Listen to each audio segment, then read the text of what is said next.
are sailing the code 65. We've been sailing it all night. We have about 13, 14 true wind speed, and the boat is going between 10 and 10.5 knots.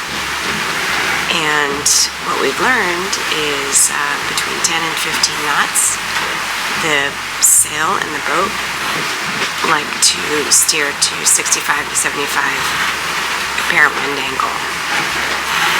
And the other thing I learned was how to change between apparent wind versus true wind angle on our friend George, the autopilot. Learning these little things is helpful for someone who's not too familiar with their boat yet, on the equipment, on the electronics, and then what the sails are happy doing. So it's good.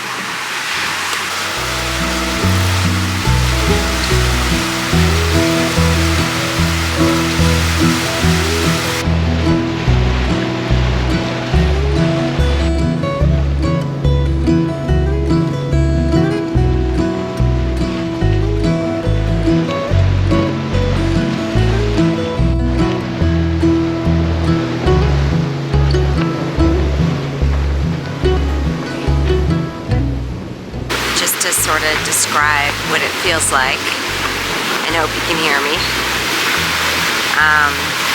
The wind is, it's like when it hits your skin, it's a mix of fresh and warm. It's very interesting. It's getting warmer, for sure, and it feels really more tropical. We saw a ton of flying fish yesterday, which of course means we're entering warmer waters. And these mornings are just gorgeous.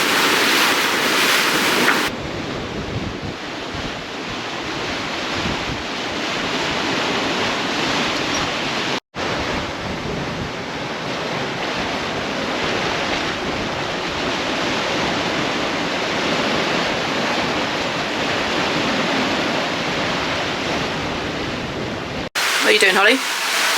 We are setting the clock back. We're losing an hour. I know.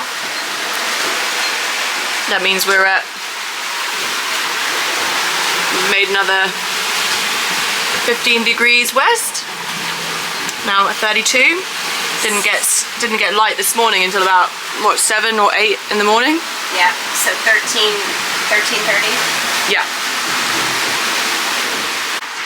So we are day 7? In day 7. So we've been at it here for almost a week. How would you characterize the first 7 days? I think we characteristically started with chaos. Yeah, I think we had like 2 days of, you know, jumping into the deep end, kind of with each other, with the boat, with the weather, not quite knowing we hadn't got our rhythm. So 2 to 3 days of that, and then we kind of had this like transition day where we sort of came out of our hole of like maybe seasickness or tiredness, and you know, suddenly realized, wow, we think we're getting to know it, and then we kind of had 2 to 3 days of streamlining. Yeah. And feeling like we're in the flow. Yeah, definitely. How would you say this trip compares with other crossings you've done? So in terms of either the weather patterns, the crew kind of settling in and getting used to each other, you know, when do people get in the groove? So comparatively, because you have all this context, you know, it's our first time, so we have no idea. Maybe it's funny, like there are some similarities with all crossings where you can say, you know, this compares to this. Like I think every crossing has that sort of first 2 to 4 days of, you know, sort of just everything's a little janky, you know. It's typically a new crew. If it's not, you haven't been to sea for a while. There's some changes you've inevitably made to the boat that you're getting used to. There's just always this sort of like settling into the groove period, and that I've never had a trip that doesn't have that. and the days seem to kind of take forever to go past, but then at the end of the trip you barely remember the beginning. So that's normal. Otherwise, like every crossing, and I can't like harp this down enough, like every crossing is different. You know, the weather, like people think about this an Atlantic crossing and they think, oh, what we'll do is we'll leave port, we'll put the same sail up, we'll go that way, the conditions will be this, and it's just like ironclad. And we're not working with that kind of environment. You've now been able to teach Stephane and I different levels and get to know us a little bit. What would you say are the one or two things that come to mind in terms of like what we should be focused on as a priority, or how we're progressing? Maybe just quick feedback. Yeah, I mean, it's an amazing opportunity to see people learn like through such a long period of time, because a crossing is such a nice environment for that, because you sort of grow and develop without even realizing it's happening. So I think maybe you two won't realize how much you've learned until you get on a new trip. Yeah. But you know, for you, for example, it's so cool. Like at the beginning, I remember the first night you were like, "Are these waves normal?" You know? Yeah, because they were big to me. And you know, we were reefing in like 17 knots of wind, and now looking at you walking around, you're so relaxed. Like you're doing your squats in the middle of the night, and filling stockings, and we're like surfing down waves at 15 knots. Yeah.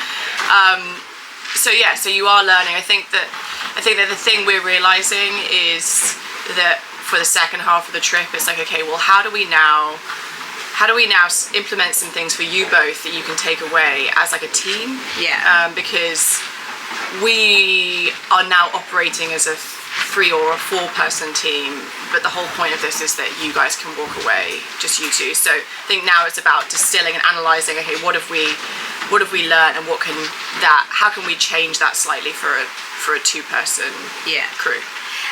We were talking a little bit about this morning about the topic of bravery, which is just like putting up sails, taking down sails, trying new things, and I think that was really helpful advice. Maybe you can share that. Yeah, change your mindset from trying to get it right to being curious about what could be right. I think curiosity is the key word. Curiosity, leaving pride and ego about like trying to get it perfect, doing what the book says, thinking about what other people might think of you when they see how you're sailing, and sort of step into, as you say, bravery. Be brave to try things. Be energetic, like put the sail up even though you might have to take it down in an hour, because at least you'll learn something. Yeah, that's really good, because I think in cruising you can just put a sail up and want to forget about it, and it's easy to kind of lull yourself into that, and then you're not really progressing. You're just kind of getting from point to point. Yeah, you're not learning, and you're not like, I don't know, we said yesterday, like sailing's a sport. Yeah. Is it not? Yeah, it is. It definitely is. Cool. How are you feeling there, bro? Great. No, I was just thinking, like, as you were talking about Nikki's previous crossings, I would have definitely never thought we would be on the port tack, which is awesome for the solar panels, because all day we're charging, and then we will be like, with the code 65 trim pretty close, like a penguin angle of 65. That's definitely by leaving like mid-December-ish. Like I was like, oh, the trade wind will be established, and so it's kind of a very interesting like shift, and at the same time it's been super interesting, because if we would have had the classical trade winds and you get there really fast in 11 days, it's fun, it's enjoyable, but now we can like suck all the knowledge, ask so many questions out of Nikki's brain, do the reefing, unreefing, and sail change, and unfurl the genoa, to drop a sail, to furl it, to put a new sail, and doing all these type of exercises. And so on one way or passage, we're not going to break any records. and the first temptation is like, oh yeah, let's go fast, let's surf on these waves and the trade winds. But that's super interesting. Yeah. Like the knowledge from that strip, we need to soak it in and we need to write it down. That's what we're talking about this morning, because everything seems logical. We can have those conversations. Everything makes sense. But as we start anchoring and forgetting a little bit, and then we go back into a mode like this, we'll be like, oh, what did Nikki say? Yeah. So we need to have our little notes, our little reference points. Yeah, cool. And you're going to share with me what you learned this morning? We Okay, let's do it. Okay. The situation is that I tend to focus on the details of the sail trim, and I've been observing Nikki, and she's like boom, boom, boom, move on. And so I was asking her kind of like, how do you get to this 80 to 90% good trim so you can move on and keep some energy for other things or relaxing and stuff?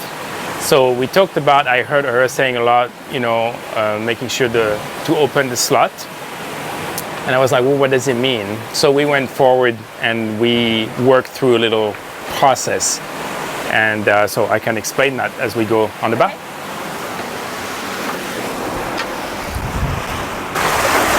Trying to simplify that when you make an adjustment in your trim, like what are the steps? And so the way she conceptualized this, and we called it PST, P for power. So first look at your head sail as like your for the biggest power. So start by adjusting the trim on the power sails.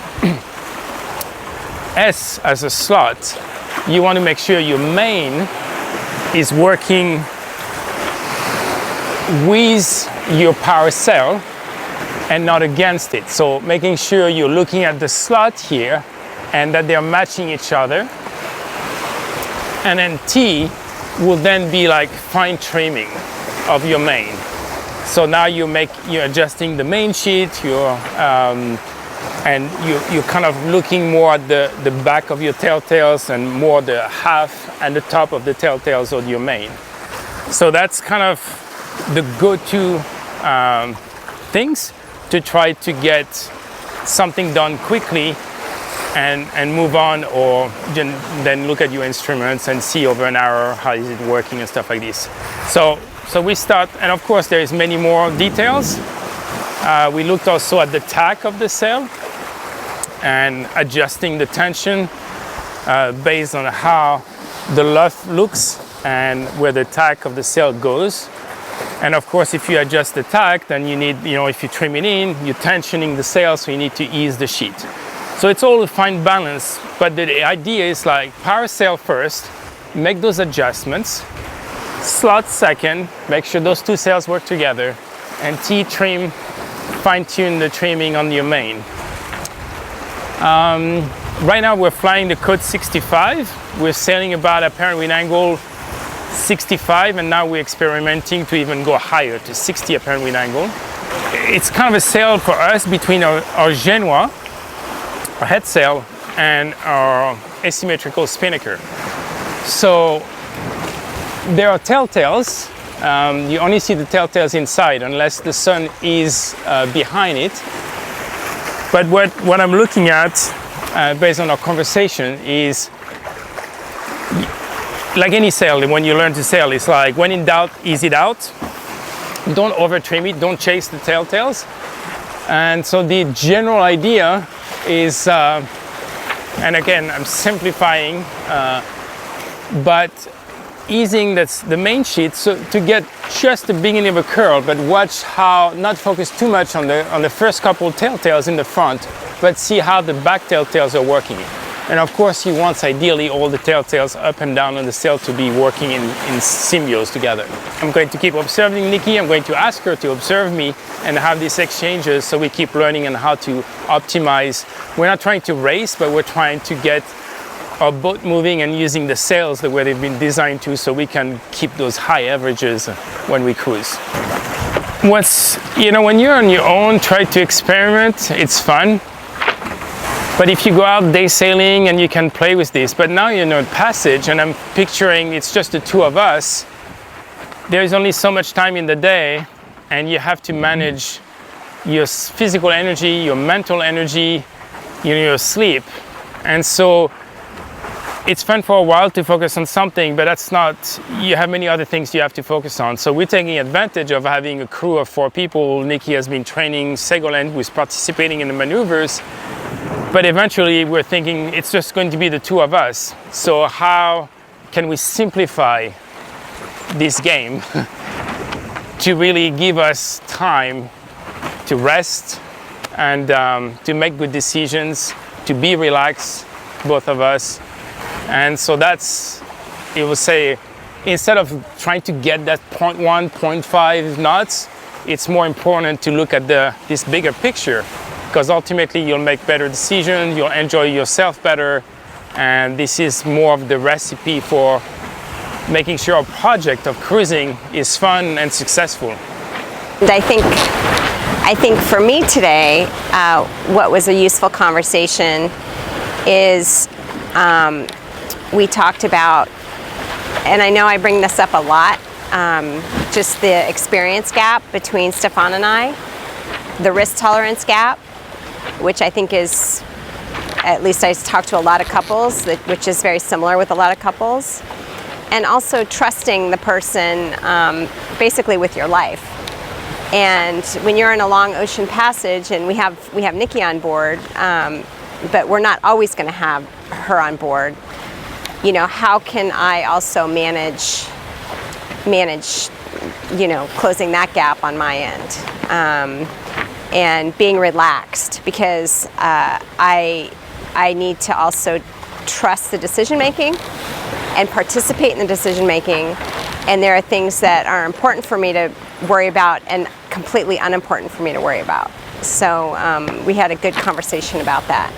We've talked about, you know, why we're bringing experienced people on board, and there are many reasons, but definitely one of them is to experience together with another person, so we can observe, establish a baseline. I guess that's what I'm trying to say between us. Like, there is no point in me telling Holly, come to me, like, just relax. Relax, yeah. And what we were talking about is, you know, it's very different when you can push the boat a little bit and have fun, but you're on a, like, if you go sailing for a day, it's one thing. When you're on a passage like this, and we are like, we haven't yet a full week, and we have at least another week, another week plus to go. So you have to manage your boat, you have to manage your sails, you have to manage your crew.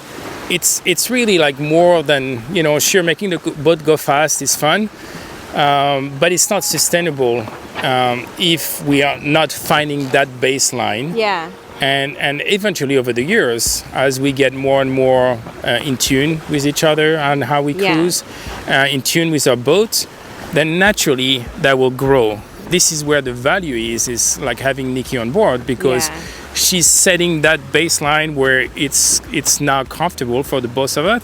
She given us some techniques. We have that one technique when we want to take the A2, and we both know what it is.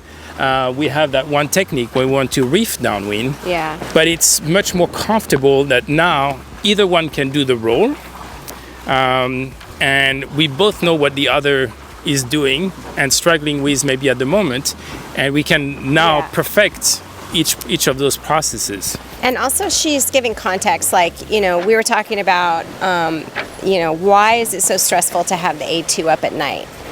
And we talked about, oh, well, you know, you could do this, or you can wrap it, or you can rip it, and, you know, and she's like, look, ultimately, the worst thing that's going to happen is you're going to rip your sail. Like, you're not going to capsize, you know. And so it's like, oh, okay, that context is helpful, you know.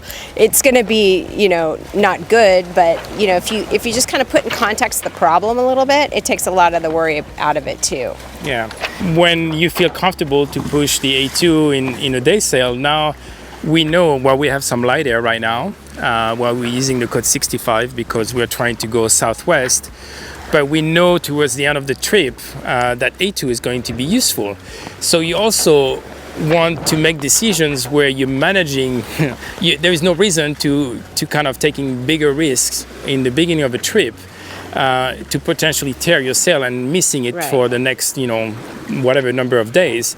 So pushing is fun, but you kind of have to look always at the bigger picture, and you're in a passage mode, and so that's, you manage your sail, you manage your boat, you manage yourself, you manage your team, and that's really has to be taken into consideration. So Yeah, she's teaching really amazing leadership, I think. and tips. I mean Yeah. it's as much as I wanted to get trade winds and be like surfing down the waves for like 10, 11 days and go super fast and be happy at the end of the trip to be like, woohoo, we crossed in like super fast.